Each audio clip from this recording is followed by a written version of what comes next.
My girlfriend snapped during an argument about her spending, "You're just jealous because I earn more than you." I said, "You're right, I'm jealous."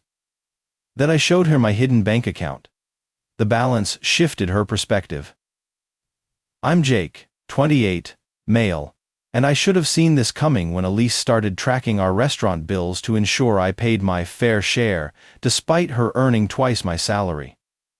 We'd been together 2 years, living together for 8 months in her upscale city apartment. The setup seemed logical at first. She owned the place, and I paid her $800 monthly rent, well below market rates. She never missed a chance to remind me how generous she was. "You'd pay double for a studio around here," she'd say whenever we bickered about anything. Elise, 29, worked in medical device sales, pulling in about $120,000 plus bonuses. I earned $55,000 as a supply chain analyst for a mid-sized freight company, not flashy but reliable. She knew my salary because she'd insisted on seeing my pay stubs before we moved in together, claiming she needed to evaluate the financial risk. That should have been the first warning, but I was too smitten to notice. Her spending started small, designer handbags here and there. Then it snowballed. 400 dinners, weekend getaways to Napa, a new Tesla Model 3. All while whining she was strapped by mid-month. "Credit cards are basically free if you pay the minimum," she'd joke. Meanwhile, she'd give me grief for buying store-brand coffee. Last Tuesday, it all exploded. She'd just spent $3,200 on a high-end wellness retreat in Tulum for her and her sister. I made the error of suggesting she ease up on spending since she'd been stressing about her visa bill. "Are you serious?" She laughed, incredulous. "You're giving me financial advice? You earn less than my quarterly bonus. You're just jealous because I make more than you."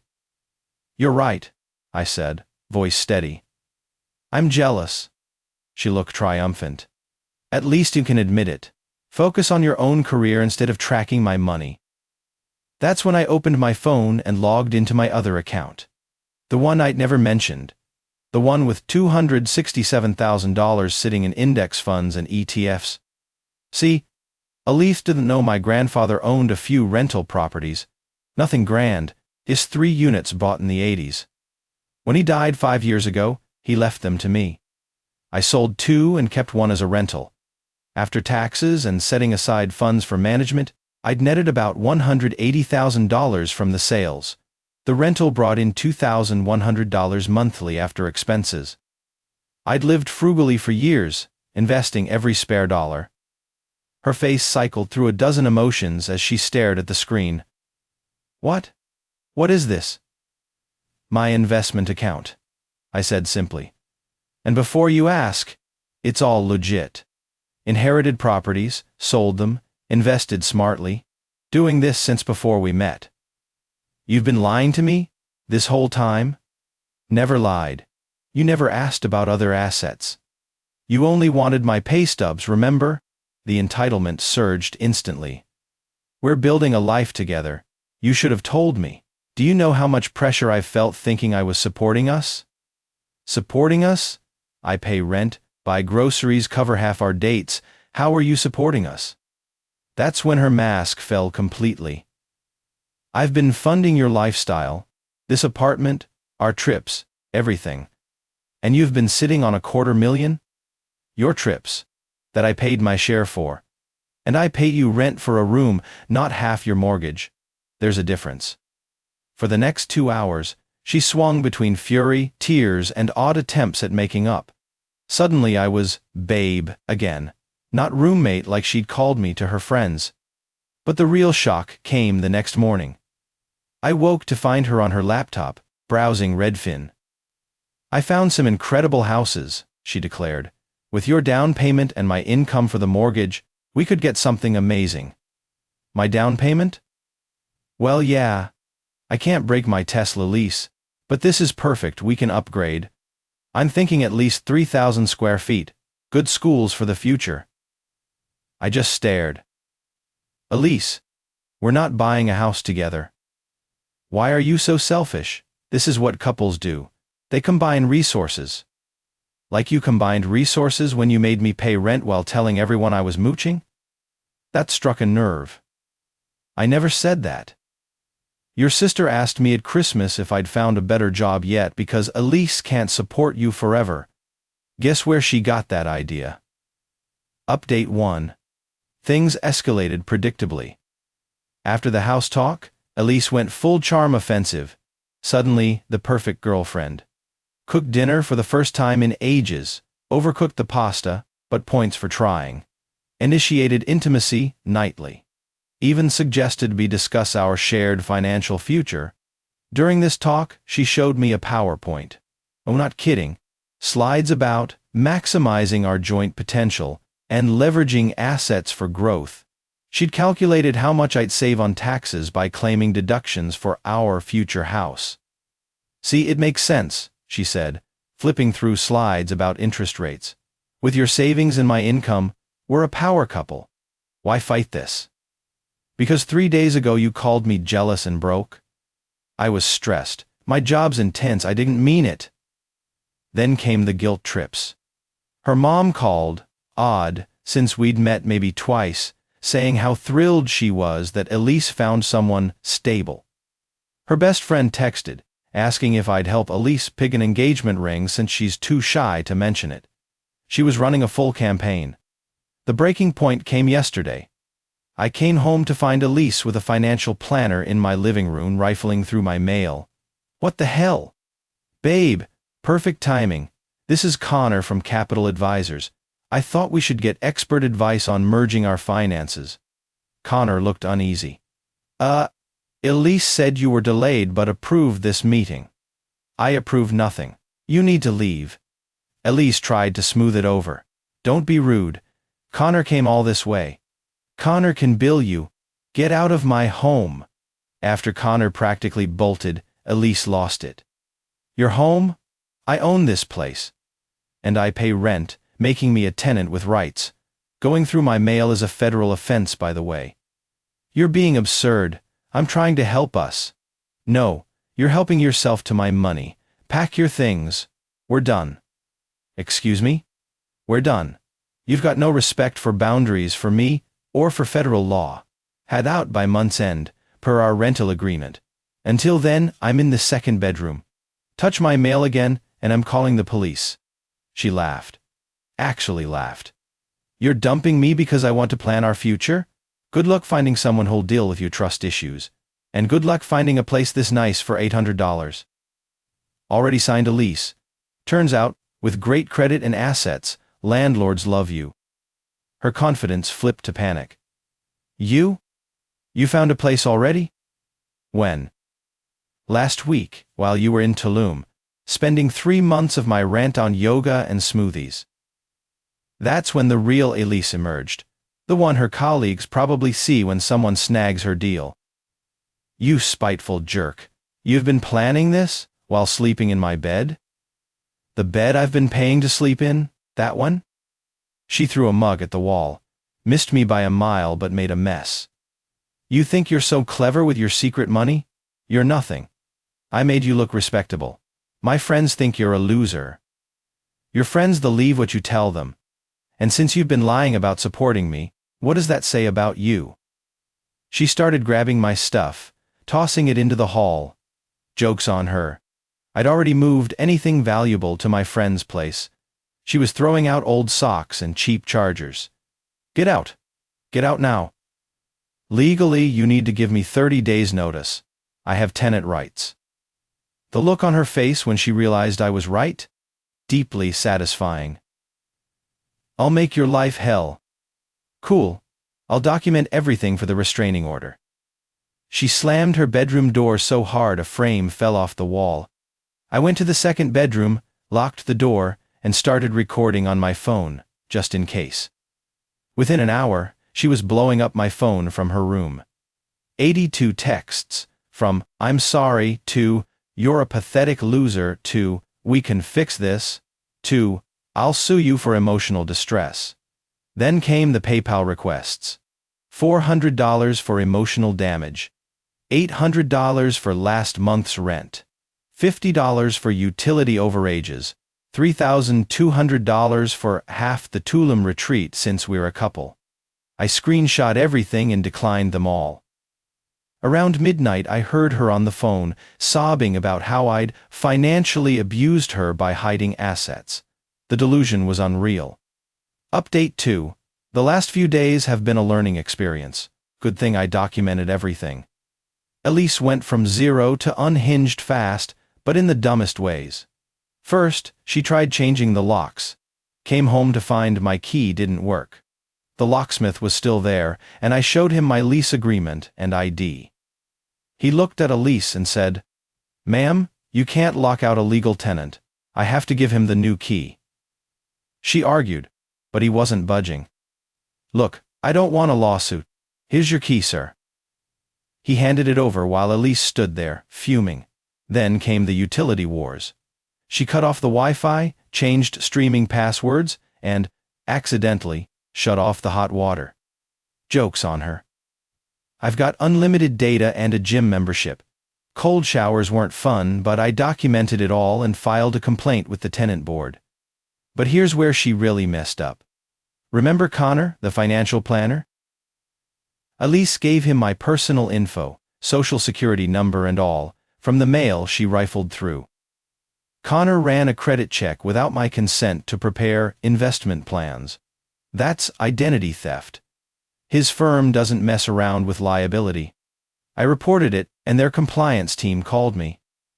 They were very curious about how Elise got my info and why Connor ran my credit without permission.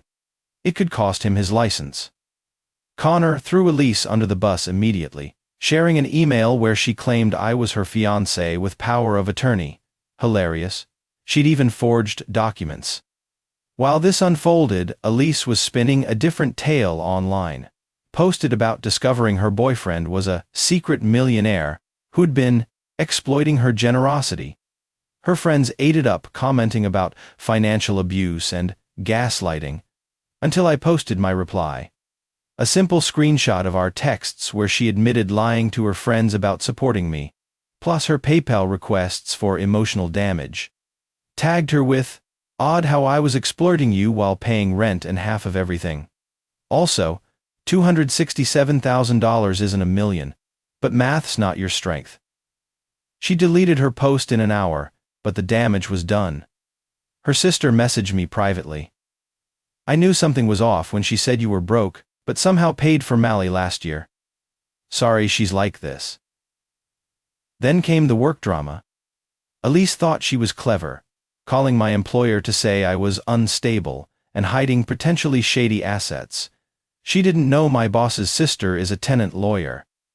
Boss called me in, we laughed about it, and she gave me her sister's card. "Sounds like you'll need this. Also, take a few days off to handle your move. Paid." The tenant lawyer was thrilled with my evidence. She changed locks, cut utilities, and there's a paper trail. This is gold. We can sue for constructive eviction, harassment, and emotional distress. Plus, the identity theft? Criminal charges. I didn't want to go all out. Just wanted out. But then Elise made it personal. She called my mom, my sweet, 62-year-old mom who lives 3 states away, clueless about this drama, saying I was dangerous and manipulative, and she should check on me because I might hurt myself. Mom called me in tears, terrified. It took an hour to calm her down and explain. That's when I decided, full consequences. Filed a police report for identity theft, requested a restraining order with all my documentation. Had the lawyer send a demand letter for damages from the illegal eviction attempts. Reported her to her company's HR for using work resources to harass me. She'd been calling from her work phone. But the best part? That rental property I kept, generating $2,100 monthly? It's in a college town 2 hours away. Fully furnished, 3 bedrooms, ideal for young professionals. Guess who just signed a lease for $2,400 a month and moves in next week? Yep, Connor, the financial planner. He reached out after getting fired, desperate for a place after his firm blacklisted him. Felt bad for him. Elise screwed him over too. Gave him a slight rent discount in exchange for testifying about the identity theft if needed. The lease found out when she tried to apologize to Connor and get him to lie about the credit check. He told her he was moving into my rental and blocked her. Her meltdown was legendary.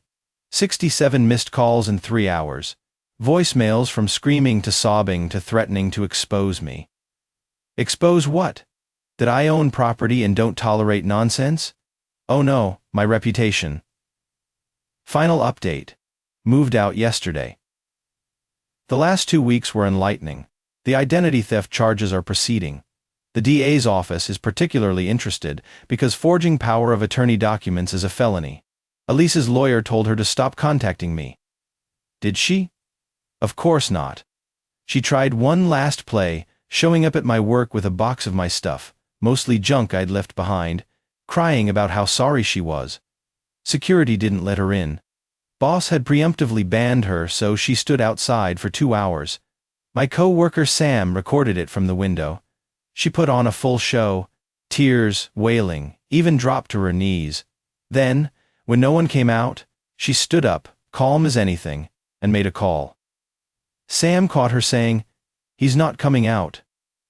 "Yeah, I'll try his mom again." That confirmed I'd made the right call. The restraining order was granted. She's barred from coming within 500 feet of me, my work, or my new place. The judge was particularly interested in the 67 calls and the mom harassment. Her employer wasn't as lenient as mine. Using work phones for personal harassment violated their policies. They didn't fire her but demoted her from senior sales to junior. Lost her company car and about $30,000 in commission potential. The constructive eviction lawsuit is ongoing, but her lawyer already wants to settle. With clear evidence, they're nervous. We're looking at about $15,000 in damages, ironically close to what she spent on luxury goods last year. Here's the kicker. Without my rent money and with legal fees piling up, she had to break her apartment lease. Early termination fee was 2 months' rent, $6,400. She's now living with her sister in the suburbs, a 45-minute commute to work. No more strolling to hip cafes or hosting cocktail nights to flood her place. Her sister, the one who messaged me, reached out last week. She's trying to sell her Tesla in bags. Says it's for legal fees, but I think she's realizing she can't afford her lifestyle. Mom and Dad won't help. They're mortified about the arrest. Thanks for the evidence, by the way. We've been telling her about her spending for years. My new place is great. 2-bedroom apartment in a quiet complex. Rents $1,600, utilities included. Set up my home office and invested the money I was saving on her place. That $800 a month for 8 months? Straight into ETFs. Started therapy to figure out why I ignored so many red flags.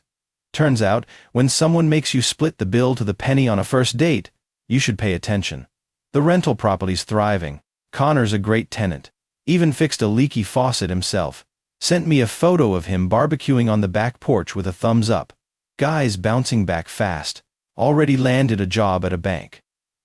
Elise's last attempt at contact was through her lawyer, wanting to mediate to avoid criminal charges.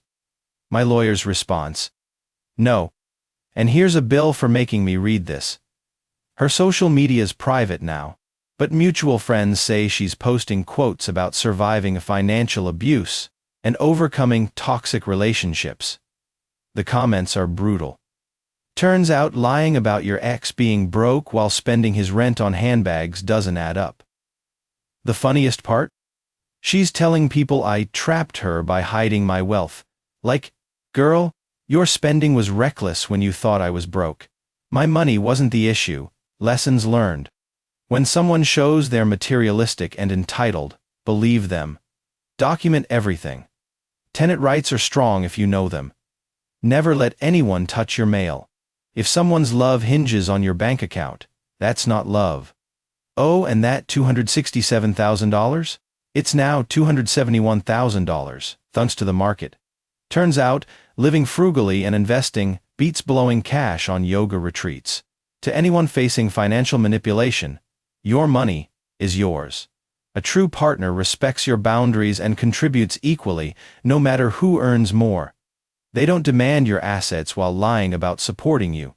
And if someone asks for your pay stub on a first date, run. Just run. The restraining order lasts 2 years. I doubt I'll need it that long. Elise has bigger issues, like explaining a pending felony charge to future employers. Me? I'm good. Better than good. Learn to keep my financial cards close, and that real love doesn't care about your bank balance, but it definitely cares if you lie about it. Peace out. Going hiking next weekend with that camper van I bought last month. Yeah, I bought a camper van. Because I can. And because there's something satisfying about driving away from chaos in a home on wheels. Good.